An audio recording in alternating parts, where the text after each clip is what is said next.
Bom, a proposta de hoje é que a gente possa conversar um pouquinho sobre o resgate das ideias originais na doutrina secreta. A gente sabe que, historicamente, as coisas vão se perdendo, né? E a gente vai se afastando daquilo que é a origem, né? O filho, quando cresce, acaba se afastando dos pais, né? Num ciclo normal da sua evolução. A mesma coisa acontece com as instituições. Então, de tempos em tempos, a gente precisa fazer resgates, né, dessas ideias. Para quê? Para que a gente retome na mente, né, o objetivo do porquê estamos aqui, em especial na Sociedade Teosófica. Então, eu trouxe alguns recolhimentos de ensinamentos que estão dentro da doutrina, onde Blavatsky fala do porquê a doutrina secreta foi escrita e quais são os seus principais objetivos, para que ela serve, para que esse estudo serve, que metodologias nós temos que usar para se fazer o estudo dentro da doutrina secreta. Então, um pouquinho disso que eu vou conversar com vocês hoje. Onde tudo isso começa? Né? A gente sabe que há 144 anos, né, foi o tempo da fundação da Sociedade Teosófica. E, mais precisamente, há 131 anos, que vai completar esse ano, a publicação da doutrina secreta. Obra que trouxe à luz para o Ocidente o grande sistema teosófico, que há muito tempo estava guardado. E esses ensinamentos vieram revelar, né, ao Ocidente o que há muito tempo o Oriente guardava. Então, a primeira e fundamental ideia da doutrina secreta é a unidade de toda a existência. Segundo Blavatsky, essa é a ideia que tem que estar sempre presente na mente do estudante de teosofia. E estar presente não significa só cerebralmente estar presente, mas que nós podemos ver a unidade em todas as coisas. Então, eu acho que esse é o grande desafio do estudante de teosofia, buscar a compreensão e o entendimento dessa grande ideia. Segundo Blavatsky, a melhor forma de ensinar o homem é ensinar sobre a unidade. E isso se nós pararmos só nessa frase e ficarmos conversando com ela, ela já é profunda demais, né? Então, o melhor método, a melhor pedagogia para se ensinar um ser humano na sua saga evolutiva é através da ideia da unidade. Voltar ao princípio, Blavatsky fala, nos vermos como unidade. Aquilo que nós podemos ver como unidade no outro, né, ou refletida em mim, no outro e vice-versa.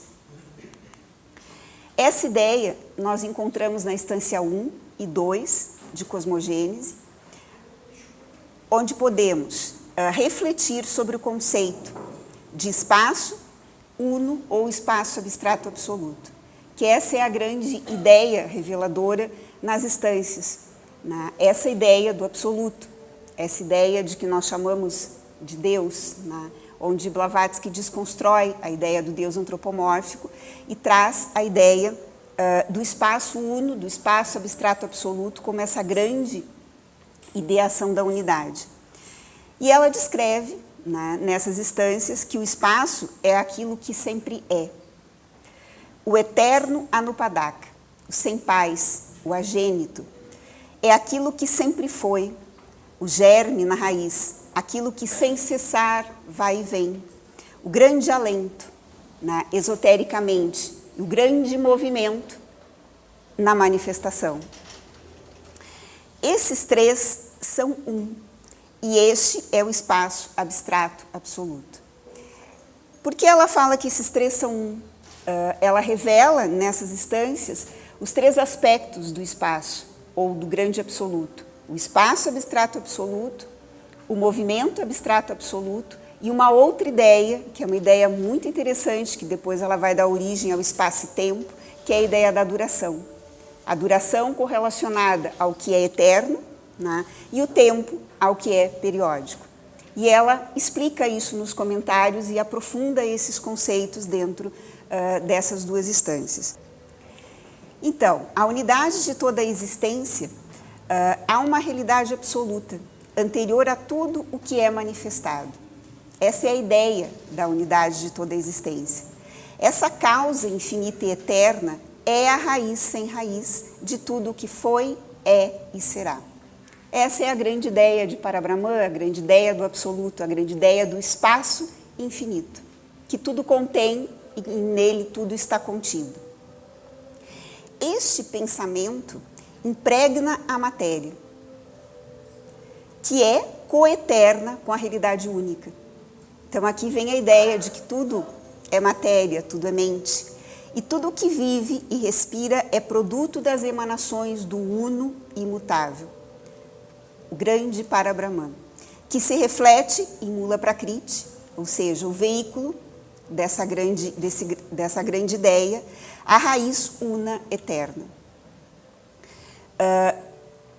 Essa compreensão, né, se dá quando a gente percebe a unidade de todas as coisas, que o primeiro logos, né, que está nessa representação do que seria a ideia de Parabrahman,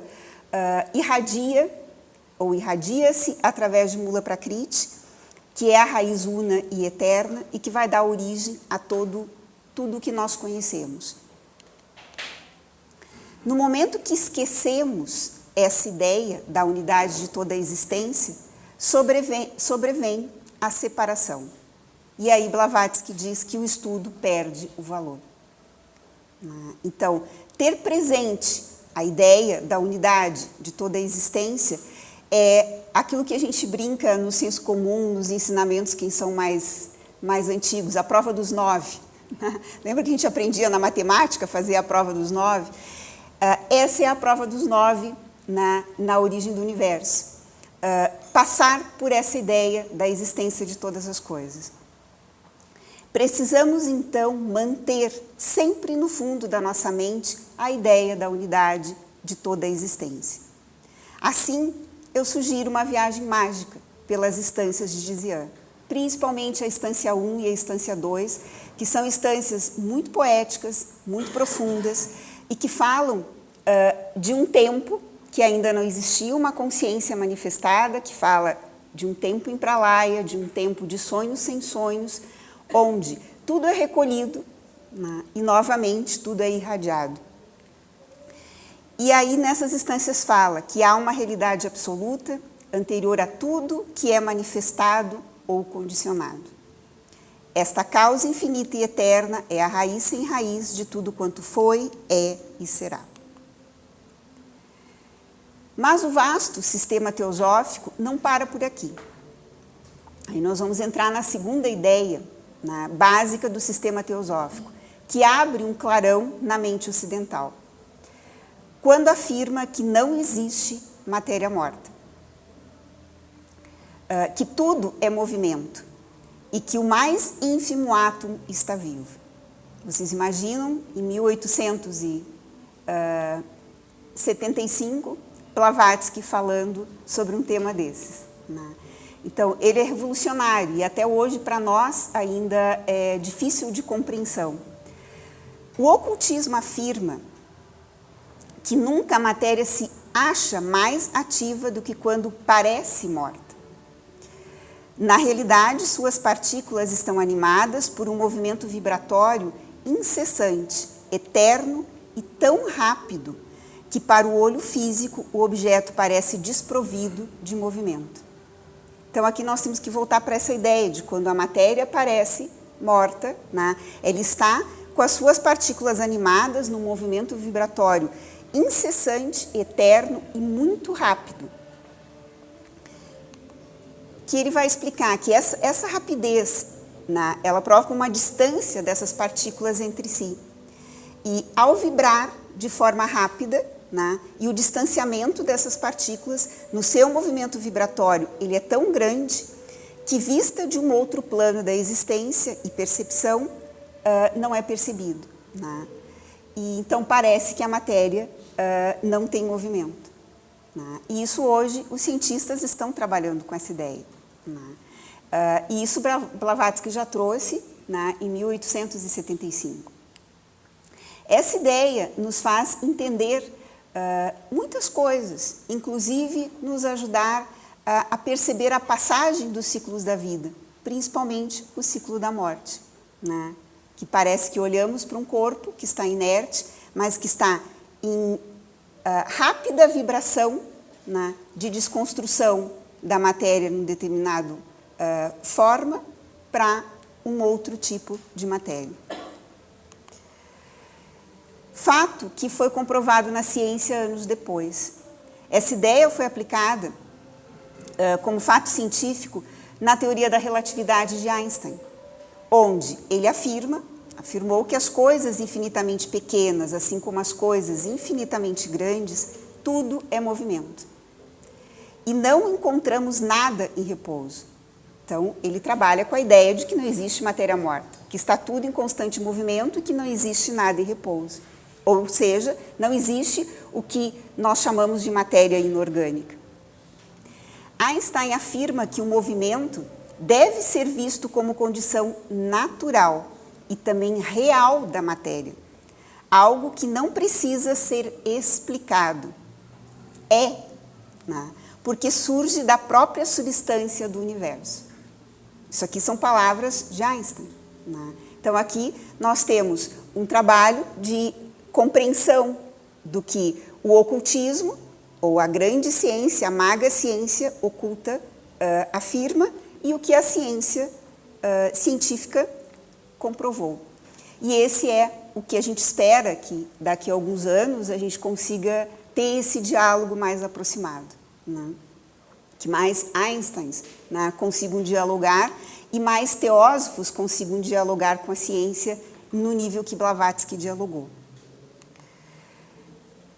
Na instância 1 e 2, essa ideia fica clara quando compreendemos o absoluto como um movimento abstrato absoluto. Ou seja, o movimento é um dos aspectos do espaço abstrato absoluto envolto na duração, seu terceiro aspecto. Ou seja, o eterno movimento, duração como essa ideia de eternidade, né? E esse movimento que não cessa nem em pralaya. Quando há um Mahapralaya, onde todo o universo é recolhido num único ponto, ou seja, retorna ao único ponto laya, esse movimento continua, né, sem cessar. E continua em 7 grandes vibrações, em 7 grandes eras. E no final da 7ª vibração, do 7º ciclo, retorna novamente a um ciclo manvantárico. Então, quando Einstein fala que esse movimento não precisa de explicação, porque nós estamos falando de uma grande unidade. O espaço é o uno invisível, ou a desconhecida e incognoscível deidade. Isso nos ajuda a abstrair essa ideia, né, de absoluto, essa ideia que nós tentamos descobrir através das religiões e que inquieta o homem, que é essa ideia de Deus ou de uma grande deidade. E a ideia, o conceito de espaço nos ajuda a ampliar isso. Assim, a ideia da unidade de toda a existência nos unifica como grande fraternidade universal. Isso aqui é muito profundo, né? Se eu trabalho com a ideia da unidade, né, de toda a existência, eu consigo aproximar o máximo possível da abstração da ideia da grande fraternidade universal, que é o principal objetivo da sociedade teosófica. E para refletir, o espaço abstrato absoluto coexistente com a duração sem fim, né, com a matéria primordial e com o movimento perpétuo absoluto, que é o alento do elemento uno. Aqui tem uma junção dos 3 aspectos, a ideia do espaço, a ideia da duração, né, como matéria primordial, como essa grande substância primordial, e com o movimento perpétuo absoluto, com esse grande alento, né, que vai trazer na manifestação, através, né, do grande Forrat, esse elemento uno que vai se diferenciando nos distintos elementos até chegar aos elementos que nós conhecemos. Eis a unidade de todas as coisas. E aqui vai fazendo sentido, porque a gente vai linkando uma ideia com a outra. E vai vendo que nós não somos desconectados desses grandes conceitos. E aí tem uma ideia muito tocante, que é a psicologia oculta do Oriente, que eles trabalham essa ideia. A ideia de que as coisas podem cessar de existir, né, sem cessar de ser. Essa é a ideia fundamental da psicologia oculta no Oriente. Né? Então, as coisas podem cessar de existir sem cessar de ser.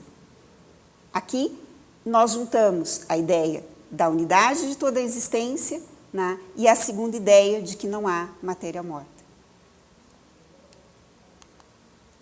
Mas o véu continua a desvelar ideias. E a terceira ideia desse mistérico sistema teosófico abre um outro aspecto de compreensão, que o homem, que é a terceira ideia, é o microcosmos. Assim, todas as hierarquias dos céus existem nele. Essa é uma outra ideia magnífica. Então, nós trabalhamos com a ideia da unidade de toda a existência, a ideia da matéria, que não existe matéria morta, e agora nós vamos trabalhar com a terceira ideia de que o homem é esse microcosmos, né? E que nele existe a hierarquia de todos os céus. Voltamos à ideia da unidade, a ideia única da existência, de que o universo é elaborado e dirigido de dentro para fora. Assim como a nossa evolução é de dentro para fora. Né? Que a mente divina é e deve ser, antes que ocorra a diferenciação. Ela é. Né? O que vai se diferenciar, né, vai ser através da mente cósmica. Agora, a grande mente divina, a grande mente universal, não há diferenciação. Ela se chama ideação divina, eterna em potencialidade e periódica em potência. Quando se converte em Mahat, ou Anima Mundi, ou Alma Universal, que é uma outra coisa muito mágica e interessante quando a gente se debruça a estudar a doutrina secreta. A gente começa a trabalhar com os conceitos e vê que eles têm nomes genéricos que estão um correlacionado ao outro. E a gente vai entendendo que falar de Mahat, de Anima Mundi, de Alma Universal, eu estou falando do mesmo sentido. Né? E essas ideias são importantes que a gente vá transitando com elas para que nós possamos compreender que existe uma unidade, que essa unidade é pautada por essa grande mente universal, que vai se diferenciar através da mente cósmica durante o processo de manifestação. Então, o que eu acabei de falar, a mente universal corresponde a um outro conceito que aparece na doutrina secreta, que é fundamental de compreensão, que é a ideia desses grandes seres chamados Arhi. Esses Arhis são veículos para a manifestação da mente universal, que vão ser depois os 7 grandes raios, os 7 grandes dragões da sabedoria, né? Os 7 grandes seres que vão ajudar no processo de diferenciação através dos 7 planos da matéria. Essa mente universal vai refletir eles e emanar neles. Então, eles vão ser o veículo dessa grande mente. Na instância 1 e na instância 2, eles ainda não existem. Não existe ainda uma consciência, não existe um veículo para fazer trazê-los à manifestação. Eles só vão aparecer no terceiro logos, quando o terceiro logos manifesta-se, é onde vai iniciar o processo de manifestação. E a mente cósmica, sim, é a que emana dos Arhis, apenas na terceira etapa, já cosmos manifestado. Guardar essa ideia, ela nos ajuda a compreender os vários ciclos de diferenciação, até chegar aos grandes instrutores que vão trabalhar com a humanidade. Eles são a hierarquia desses grandes seres chamados Arhis, até chegar aos instrutores reis que foram instruir a humanidade como um todo. E isso está numa compreensão muito profunda dentro da instância 7, quando Blavatsky aprofunda e revela essas distintas hierarquias. Então, a mente cósmica, ou Mahati, ou ideação divina, em atividade, né? Operação ativa, aqui já lê-se manifestação, é somente a manifestação periódica, em tempo e em ato, da eterna mente universal em potência. Então, a mente cósmica, né, em analogia a esse grande veículo da mente universal.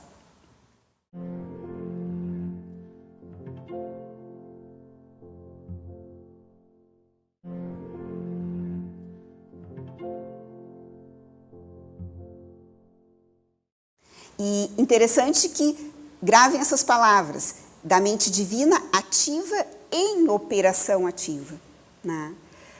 Isso nos ajuda a entender que primeiro Logos, né, não desce, ele se irradia através do segundo e do terceiro Logos. Por isso que se diz nas grandes teogonias que o filho carrega a ideia do pai e da mãe, né? Ele é a representação do pai e da mãe, em potência, né? Então, as hierarquias, e aqui podemos novamente aplicar o método de analogia e correspondência, que são os métodos fundamentais orientados pelos mestres e por Blavatsky para o estudo da sabedoria arcana. Sendo todo o cosmos dirigido, controlado e animado por uma série de hierarquias de seres sencientes, arhis, janchohas ou anjos, tendo cada um uma missão a cumprir. Aqui nós vamos, a doutrina nos mostra exatamente esse processo. Quando inicia o processo de Fohat descendo, estruturando os 7 prakritis, né, trabalhando com o elemento uno primordial, né, diferenciando-se nesses primeiros níveis, bem subjetivos ainda da matéria, nos seus elementos mais primordiais, até chegar nos elementos que nós conhecemos, no nosso âmbito de raça, há sempre grandes hierarquias trabalhando, né? Há hierarquias de seres arrupas, sem veículos, né? E depois de seres rupas quando for necessário. Então, cada um deles tem uma missão a cumprir, de acordo à grande lei universal.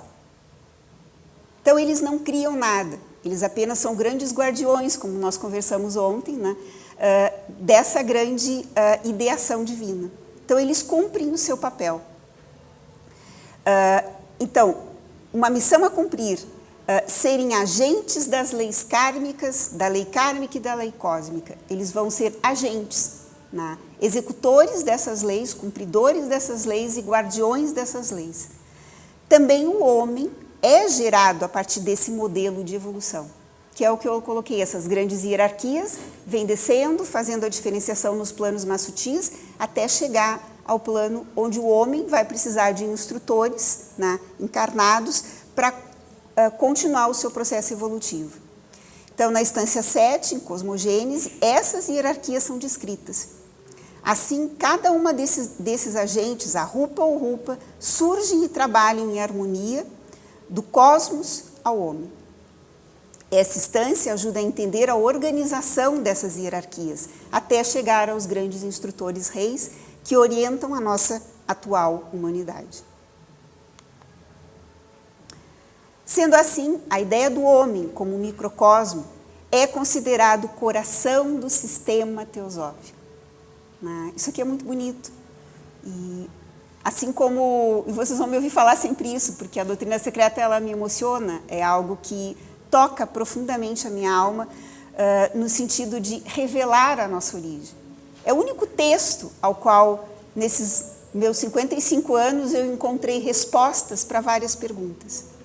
E respostas que a minha alma reconhece como respostas verdadeiras. Mesmo que eu as ainda não compreenda na sua plenitude. Por quê? Porque preciso continuar a minha saga evolutiva. Mas elas tocam a alma, e a alma se instiga a buscar o aprofundamento dessas ideias.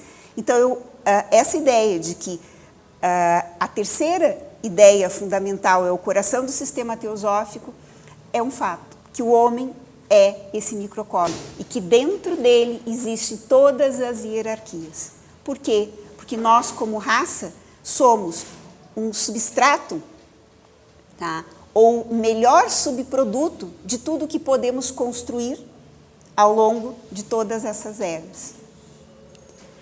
Então, nossa linhagem divina e hierárquica de homens superiores dessa humanidade e de outras, né, se uniram a grandes fraternidades de seres divinos para ensinar e proteger o conhecimento arcano. Essa é uma outra ideia fundamental. Transitar pela doutrina secreta, tendo dúvidas sobre a existência dessas hierarquias, é muito difícil. Assim como transitar pela doutrina secreta, tendo dúvidas sobre a unidade de toda a existência, eu creio como impossível transitar pela doutrina secreta. Então, essas ideias têm que estar muito claras, muito pulsantes na nossa mente cerebral, tá? E na nossa alma. Para quê? Para que a gente consiga compreender que nós estamos sós aqui, né? E que não aparecemos do nada, né? E sim, nós somos produtos dessa constante periodicidade ou ciclicidade da grande lei universal quando ela se manifesta. Então, saber da existência de irmãos maiores é um estímulo evolutivo. E isso, né, foi o que mais foi batido e chamado a chamada atenção de Blavatsky, inclusive chamaram ela de caluniadora quando ela falava desses grandes seres, né? E então é importante que a gente saiba, como teosofistas, defender essas ideias e mostrar onde elas existem, né? E fazer links com a história e que de tempos em tempos esses seres aparecem, que eles não são ficções, não são mitos, e que esses seres, esses irmãos maiores, é o nosso futuro. A raça humana caminha para lá. Essa é a evolução das raças. Esse é o grande plano de cuidado que eles têm conosco. Saber que é possível superar os obstáculos do sofrimento e da ignorância através desse conhecimento arcano e assim voltarmos à liberdade de voar em harmonia na existência é uma dádiva e honra. Então, estudar esse conhecimento, mesmo que eu ainda não tenha uma compreensão mais aprofundada, estudem, sem medo de mergulhar nesse conhecimento, né? Porque ele vai abrir verdades que nós jamais imaginaríamos encontrar em qualquer outro livro. E aí Blavatsky reforça a ideia de elos fortes. Então, precisamos dessa corrente hierárquica de grandes seres divinos e conscientes. Devemos nos unir como elos firmes e fortes para avançar e superar as tormentas do ciclo de necessidades, de evolução da grande humanidade. Principalmente a tormenta que estamos vivendo nesse período. Nós estamos no ciclo de meio de transição, de uma quinta subraça para uma sexta subraça, movimentos de bastante turbulência, de bastante ciclos de obscuridade, e que precisamos estar conscientes e precisamos nos conectar com essas ideias e esses ensinamentos arcanos que protegem a humanidade para que ela passe por esses ciclos, que são necessários para a nossa evolução. Ciclos que vão trazer renovação, ciclos que vão trazer aprofundamento das nossas faculdades mentais, ciclos que vão desenvolver os nossos outros sentidos superiores. Então, juntos somos fortes, separados nos tornamos débeis e impossibilitados de avançar na jornada espiritual. E quando eu falo aqui juntos somos fortes, não é juntos daqueles que eu tenho afinidade meramente, porque daí é fácil estar junto, né?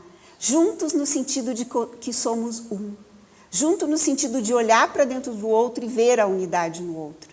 E não um jogo intelectual de ideias, porque eu penso assim ou o outro pensa assado. Respeitem, né? Cada um pode pensar assim ou assado, mas em essência somos um, em essência estamos caminhando para o mesmo sentido. Então, é esse elo que não pode ser quebrado nunca. É esse elo que todas as hierarquias e teogonias falam que nós temos que respeitar, no sentido ético e moral, o outro, sem julgamentos. Discutir ideias, né, se discute como Platão nos ensinou, através da palavra diálogo. E o que quer dizer a palavra diálogo? É diálogos, duas grandes inteligências conversando. Não é aqui, cerebralmente, que se dialoga, né? Se dialoga com uma faculdade mental superior. E quando a gente dialoga aqui, não há personalidade, há o eu uno. Né? E essa essência é fundamental para que sejamos esses elos fortes. E esse papel, nós como teósofos temos o dever, a obrigação de desenvolvermos. Lembrar que somos seres espirituais em jornada humana. Tá? Nos desconectarmos dessa ideia personalista. Estamos aqui, é um veículo importante e necessário para a nossa evolução, mas é apenas, como eu brinquei ontem, né, a nossa espaçonave. Então, lembrar que estamos em jornada humana e que nossa admirável espaçonave, chamada corpo-cérebro, é apenas o veículo para a viagem aqui nessa dimensão física. E qual é o combustível da nossa espaçonave? Como eu brinquei ontem, não é só comida vegetariana. Né? A comida vegetariana é combustível para o nosso veículo. Né? Mas o nosso veículo não aciona a ascensão da viagem da nossa espaçonave, porque ela é espiritual. Qual é o alimento da nossa espaçonave? Né? É o conhecimento teosófico. É o ensinamento que está guardado através da doutrina secreta. Esse é o alimento que ficou aqui, esse é o combustível. Isso é o que nós brincamos ontem, a criptonita, né, do herói atual. Tá? Então, mas chegará um momento que vamos precisar de outro veículo, em outros planos superiores, para continuar a saga. Muito temos que fazer para cumprir a missão e retornar aos braços do grande e eterno Pai, Mãe. Sejamos humildes e impessoais. Os mestres falam isso o tempo todo dentro das cartas, que eu acho que é o exercício mais desafiador para nós, que é entendermos e vivenciarmos a impessoalidade. Juntos somos fortes, porque assim vamos mais rápido. Somos um, somos a unidade de toda a existência. E como os grandes instrutores deixaram tudo isso?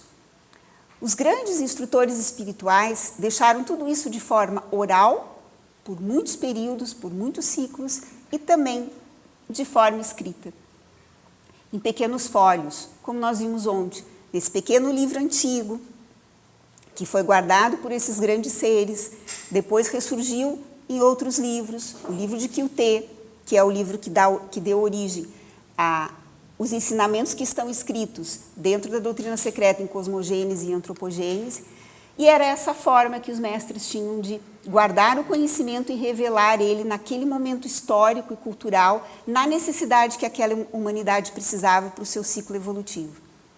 E como eles ensinavam? Através de axiomas, ou seja, através de pequenas reuniões desses conceitos.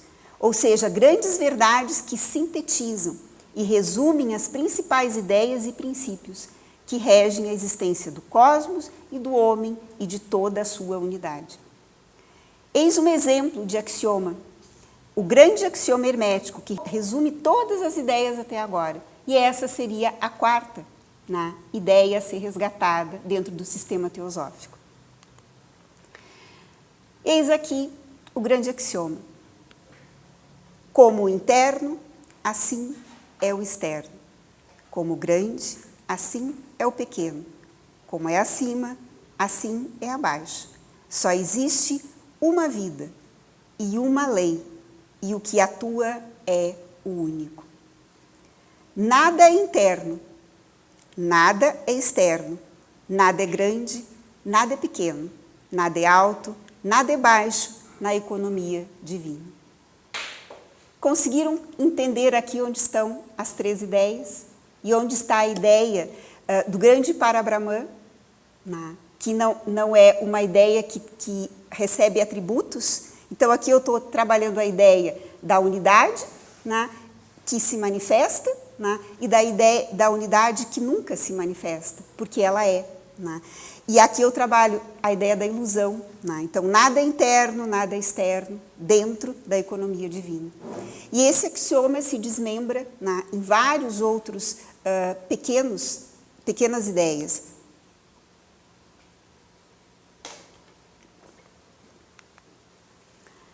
E esse axioma é um grande instrumento mental. Porque qual é o exercício que nós temos que fazer quando a gente se depara com o sistema teosófico? O primeiro exercício é o desvaziamento da nossa mente, das ideias preconcebidas que foram colocadas na nossa mente cerebral através do nosso processo de educação.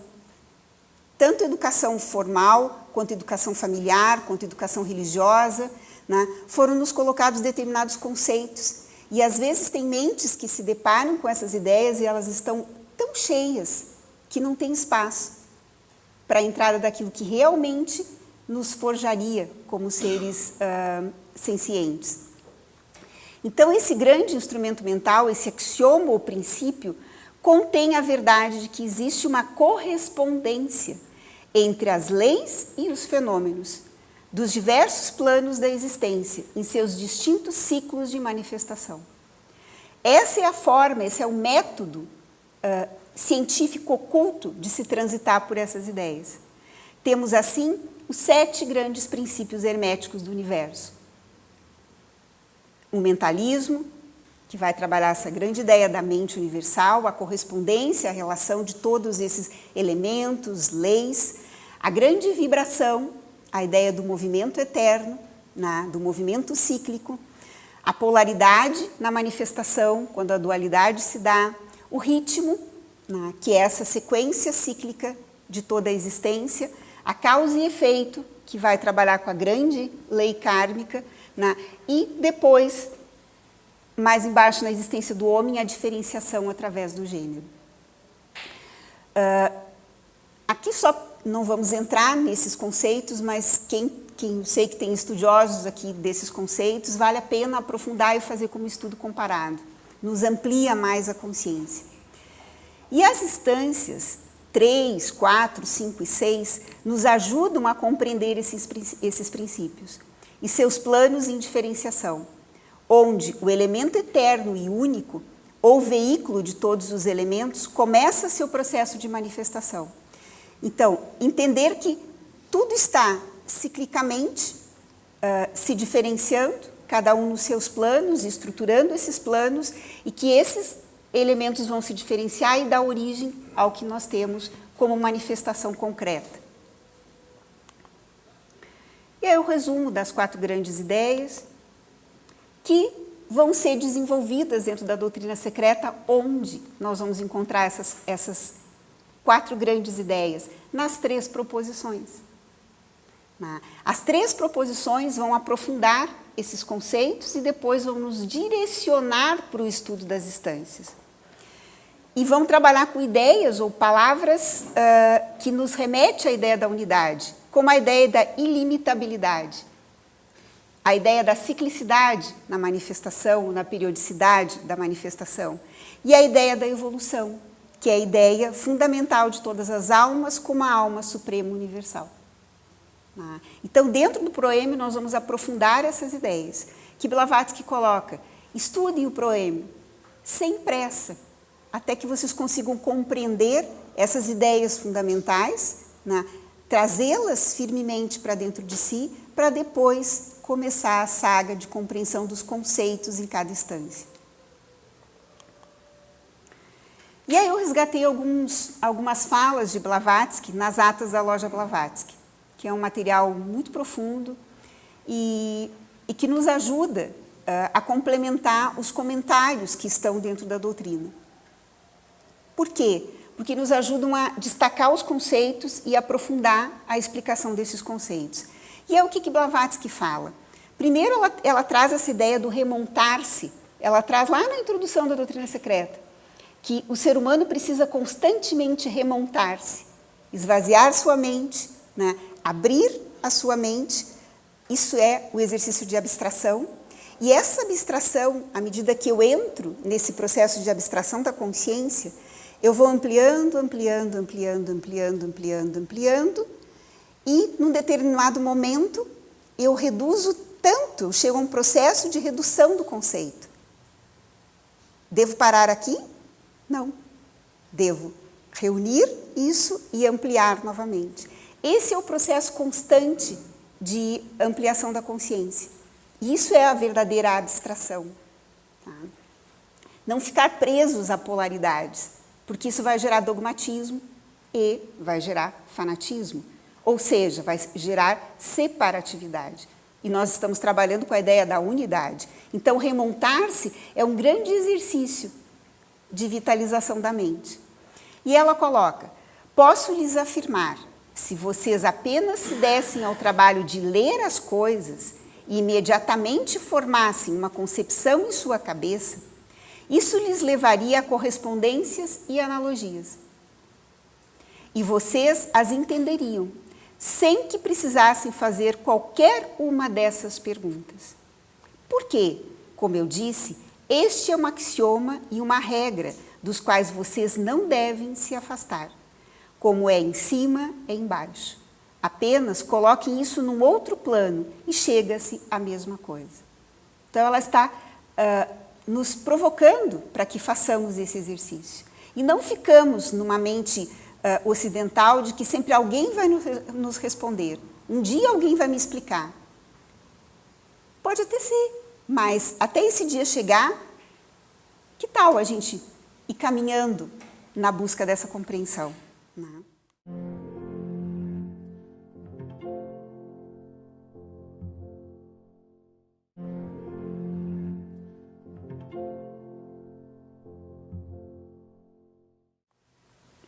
E aí ela revela o método de estudo dessas ideias. Esse método de estudo é por analogia e correspondência, de vários axiomas que compõem o vasto sistema teosófico.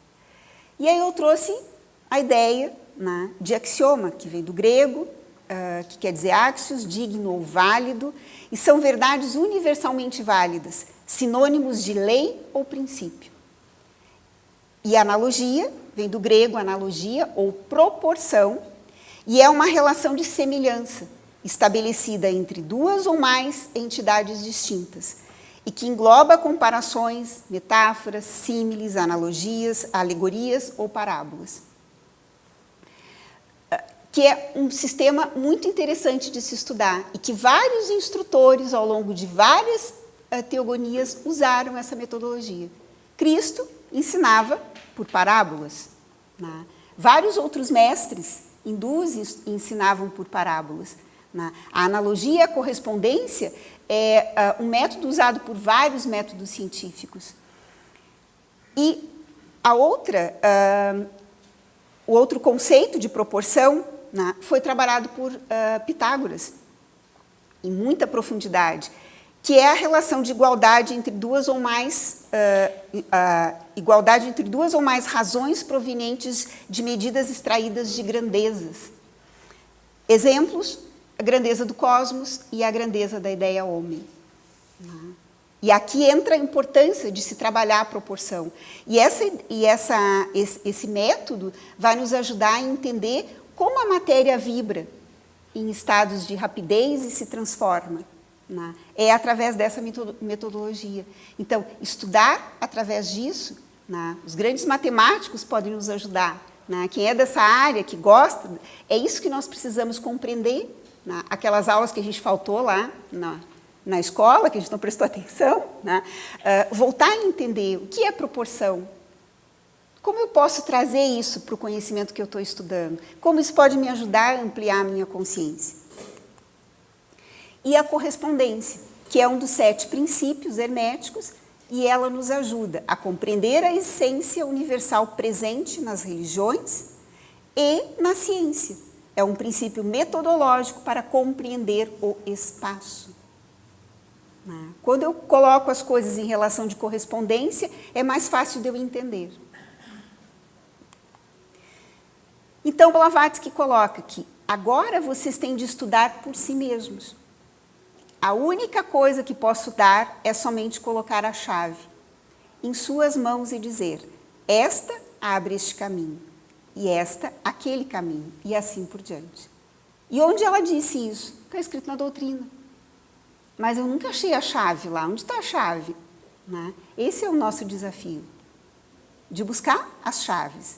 E, por correspondências e analogias, né, encontrá-las. Vocês entendem que enquanto uma pessoa vai compreender bem, a outra compreenderá menos. Não importa, cada um está num ciclo de compreensão. Vocês têm de usar sua faculdade elevada. O intelecto não tem nada a fazer aqui. Isso é outra coisa que nós podemos fazer uma palestra só sobre isso, gente. Estudar doutrina secreta não é estudar intelectualmente. Eu vou me tornar meramente, como a gente diz no senso comum, grande cabeção, né, mais dogmático. E quizás fanático. Ou então alguém que eu não consigo compreender o que ele fala, porque ele está falando num nível que eu não consigo acessar. Agora, aquele que estuda, através da sua faculdade elevada, traz isso para a nossa verdadeira intuição e tenta, em algum grau, acessar, em pequenos insights, em pequenas frações búdicas, ele amplia a sua consciência e se torna mais doce para essa caminhada, que é o que nós precisamos desenvolver. E aí ela diz, vocês têm que pegar a coisa completa e depois proceder do universal para o particular. Interessante, né? A primeira ideia é a unidade de toda a existência. Caso contrário, vocês não podem aprender a coisa. É impossível. Eu não posso entender a unidade da existência do particular para a unidade. Eu só posso entender a unidade da existência do universal para o particular. Isso aqui é muito profundo. E aí ela coloca, vocês têm de pular muitas coisas, ou abarcá-las num sentido geral. É aquilo que todo mundo fala, eu não entendo a doutrina secreta, ela é muito difícil, eu entendo algumas coisas. Não importa, não se preocupe em uma compreensão rápida, momentânea, instantânea do que está ali. Transitem pela doutrina secreta abertos para ela. E aí ela coloca, então, você tem de pular muitas coisas ou abarcá-las no sentido geral, e então tomá-las na primeira manifestação que vocês puderem. O cérebro logo faz isso, ele faz links, né, com aquilo que eu já tenho uma certa compreensão, e a minha alma capta aquilo que faz sentido para ela, e ela me provoca para ir avançar. Caso contrário, vocês não poderão fazer uma clara representação por si mesmos. E é isso que nós temos que fazer, uma clara representação por nós mesmos, não pelo aquilo que meramente nos dizem, né? Mas nós temos que encontrar esse sentido dentro de nós mesmos. Isso faz sentido para mim, mesmo que eu não compreenda e não saiba explicar, mas isso faz sentido. E eu vou investigar, até que eu entenda que sentido isso tem. E essa é a saga da humanidade. É por isso que os Hércules ciclicamente aparecem nas humanidades. Os heróis aparecem nas humanidades. Por isso que ciclicamente seres humanos transformam-se em adeptos. Por isso existiram ciclicamente escolas iniciáticas. Por quê? Porque nós precisamos fazer esse processo. Então, a doutrina secreta inclui uma vasta abrangência, não só a grandiosidade metafísica da tradição esotérica, como também a história da evolução de todas as formas de vida sobre o nosso planeta e uma perspectiva de futuro que aguarda a humanidade. Pô, que livro genial esse, né? Pô, eu encontro lá a abrangência da metafísica. Pô, trem bom esse, né? Como diz mineiro, né? Vou encontrar lá a história da evolução de todas as formas de vida. Vou dentro do nosso planeta, né? E se a gente investigar mais, quizás fora do nosso planeta. E uma perspectiva de futuro que aguarda a humanidade. Ou seja, ela desenvolve a saga das outras raças. Que todo mundo acha que é piada, né? Que é brincadeirinha. né? Tudo isso está dentro da doutrina secreta. No prefácio da doutrina secreta, Blavatsky deixa claros seus objetivos como obra. Isso aqui nós temos que ter como teósofos, eu sempre brinco, na ponta da língua. Saber mostrar onde isso existe, onde está fundamentado os temas que nós estudamos na sociedade teosófica. Não para que a gente seja melhor ou maior do que ninguém, né? Mas para que a gente defenda aquilo que a gente acredita. E aí ela coloca os objetivos com a doutrina secreta. Mostrar que a natureza não é uma concorrência fortuita de átomos, como muito a ciência achou que era. Conferir ao homem seu verdadeiro lugar no esquema do universo. Que nós não aparecemos lá de repente, por um acaso. Nós fazemos parte dessa grande ideação divina. Resgatar da degradação as verdades arcaicas, que são a base de todas as religiões. Isso é o estudo comparado das religiões que ninguém entendeu Blavatsky. Que achou que ela estava querendo desmontar as religiões. Pelo contrário, ela estava querendo resgatar essas verdades que são unificadoras em todas as religiões. Por quê? Porque esses grandes instrutores religiosos são os guardiões desses ensinamentos. Jamais eles iam ser contra uma outra ideia religiosa. Pelo contrário, eles estão falando da mesma coisa. Revelar, até certo ponto, a unidade fundamental da qual todas surgiram. Esse era o objetivo desses grandes instrutores. E, finalmente, mostrar que a ciência da civilização moderna nunca se aproximou do lado oculto da natureza. Que a ciência ainda trabalha apenas com o fenômeno e ainda com o fenômeno que ela consegue comprovar. E ela não trabalha com a ideia de que existe algo subjetivo, invisível, numênico. Então, isso aqui, trabalhar com essas ideias aqui, com esses princípios, com esses objetivos, é fundamental para o teósofo transitar pelos conceitos da doutrina. Venham para a doutrina secreta sem qualquer esperança de conseguir a verdade final. Jamais Blavatsky afirmou isso. Vocês não vão encontrar isso dentro da doutrina secreta. Sem qualquer outra ideia, além de descobrir o quanto ela pode conduzi-los em direção à verdade. Ela revela verdades que nós podemos transitar, para que a gente rume em direção à verdadeira verdade. Vejam no estudo o meio de exercitar e desenvolver a mente. É esse o veículo que nós temos que desenvolver agora, como quinta raça. E que, cá entre nós, estamos bem atrasadinhos, né? Tá? A gente está em recuperação há vários ciclos, né? Então, estamos bem atrasadinhos no desenvolvimento da mente. Nunca antes tocada por outros estudos, gente. Quem nos ensina a desenvolver a mente? E aí a gente deixa esse livro guardado na prateleira, amarelando, se é que a gente tem ele na prateleira, né? Todo mundo aqui tem doutrina secreta? Sim, que bom! Né? Todo mundo lê doutrina secreta? Que bom! Né? Mas precisamos trazer isso para a nossa vivência cotidiana. Essa é a nossa criptonita. Esse é o nosso combustível para que a gente decole daqui e não precise mais voltar. E trabalhe nos outros planos que vamos ter que trabalhar. Não importa o que se estude na doutrina secreta, a mente deve manter com firmeza as 4 ideias fundamentais como base de sua ideação. A unidade de toda a existência, não existe matéria morta, o homem é um microcosmos e nele existem todas as hierarquias que existem no céu. Né? Nós somos esse grande conjunto axiomático. Este novo tipo de atividade mental exige algo muito diferente. O traçar de novos caminhos, o estabelecimento de uma ordem diferente para as pequenas vidas cerebrais. Este modo de pensar é o que os indianos chamam de Jnana Yoga. o caminho do conhecimento ou o conhecimento do absoluto. Isso é fantástico, né? Isso está nas palavras de Blavatsky.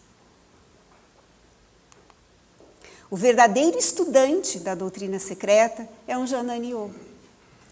E esta senda da yoga é a verdadeira senda para o estudante ocidental.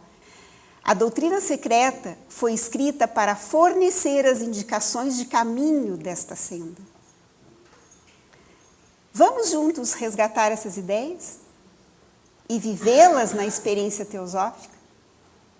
É o nosso dever e serviço ao grande sistema teosófico. E esse é o objetivo que eu estou na Sociedade Teosófica. E o que me interessa estar aqui é um dia poder compreender, em algum grau, um pouquinho desse sistema.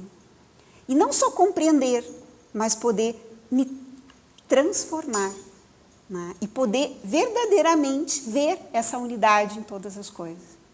Que é isso que um adepto vê. E ele é a encarnação da impessoalidade. E assim, eu encerro a minha fala de hoje. E antes de eu encerrar, eu gostaria de fazer uma homenagem a uma das mulheres mais grandiosas que eu já tive a oportunidade de ler e estudar. E que, até hoje, a humanidade não a reconhece. Até hoje as pessoas duvidam de Blavatsky. Até hoje os teosofistas põem interrogações e dúvidas. Até hoje a psique teosofista trabalha como a psique de Psique, com as duas irmãzinhas, a dúvida e o medo. Quem é esta enigmática mulher? Né? E a dúvida sobre o que ela falou é verdade ou não. Eu não tenho dúvida nenhuma sobre isso. Alguns dizem que eu sou muito ingênua, né? E não tem problema.